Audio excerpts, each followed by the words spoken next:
Not accurate. The oven will not self-clean, or it's not heating at all. A faulty temperature control thermostat could be the reason.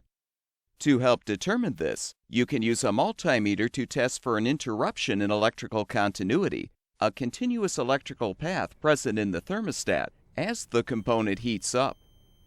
On oven models that use a temperature control thermostat, the component is located in the control housing and has a sensing bulb that is usually secured near the top of the oven cavity.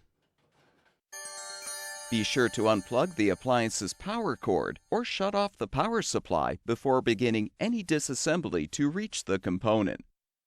For proper testing, it is recommended to fully uninstall the thermostat and sensing bulb assembly from the appliance.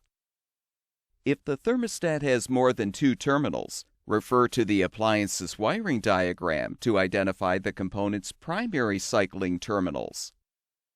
Rotate the multimeter's range selection dial to the lowest setting for ohms of resistance.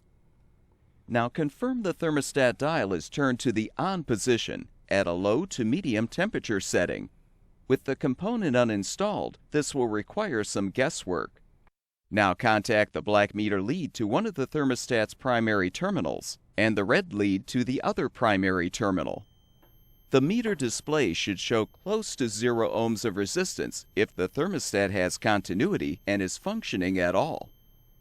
Next, place the component's sensing bulb on an electric griddle and set the griddle to a temperature higher than what you suspect the thermostat is set at. As the sensing bulb heats up, the contacts in the thermostat should open and interrupt the continuity. However, if the contacts remain closed and the meter display continues to show close to 0 ohms of resistance, you'll know the temperature control thermostat is defective and should be replaced.